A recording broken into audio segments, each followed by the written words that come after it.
Okay, so below me, like in all the previous ones, there are two images. One on the left is from the original contact sheet, and the one on the right is the edited one. Okay, I did quite a bit more on these ones, opposed to what I'd done in the previous ones.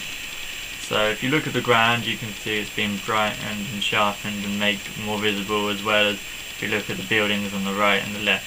Getting play on the kind of, joke or evilness of this shopping centre, I've made it, look slightly more sinister, but nothing particularly bad. Okay, now what you'll notice is the one on the right, the edited one, does look very overdone, not particularly realistic, a bit like an HDR. The sky's a bit too much, and it looks like this in the still video, but once you have it, all these images put into a video opposed to a picture, it doesn't look like this. You can't get across the over intensity of the detail that you do in a still image, so it doesn't matter. And the reason I did the sky like it is there, as you can see on the left, is completely blown out, there's nothing. And what I realised was there was actually some detail captured on the raw files from these images. So when I was in Camera Raw, I used the paintbrush tool to take down the exposure and put up the contrast in the sky, which brought out a slight cloud detail, which in turn added another element to the movement and changing of time in the image, and that was the sky actually moving up and over the building towards us, which creates a lovely effect.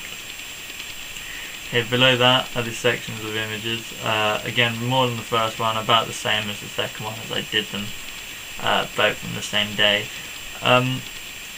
As a whole, compared to the other one, I do feel like this image worked, and in fact, because of the sky and numerous other elements, I feel like it actually worked better.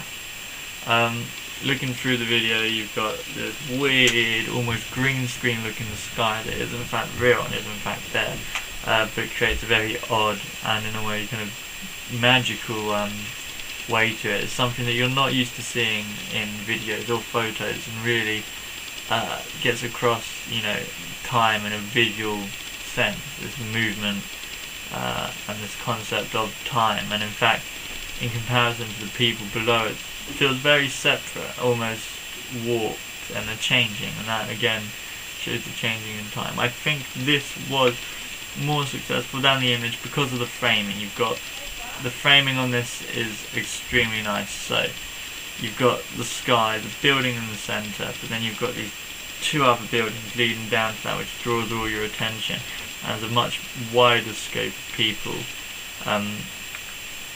going towards that building. Again, they're not as blurred as in the first image, but they're blurred enough, and the photos in this were taken closer together, and this also gives it a more better feeling of kind of a fluidity to it, of that it's, it's fast time, not just these blurry pictures added together, which I feel like was happening with some of the images previous to this one. But I personally think this image is much more successful than definitely the previous one as a video, and actually the one before that, just because of the nice framing and the way you've got these separate entities, the sky and the people, both moving and both in a way exploring for me this concept of time in a visual sense, and bringing this concept actually to life. I do hope to develop this in the next episode. I want to go somewhere that is busy, and perhaps actually walk around with the camera, not filming, but again taking these stop motion photos, and I want to see how that could work. And this allows us to explore this concept of time even further, because now not only are the things in front of me moving due to the fact that they're able to move in time, which is me showing it visually, but also me moving on this, and me almost in a way moving through time, and that is almost like a wormhole. But that is a concept that I'm very interested in exploring, so it's not just what's going on within these images and these videos that I want to explore time in a visual way, but how it's being made and what's happening behind it. And we'll have to wait until I do that to see how successful this actually is.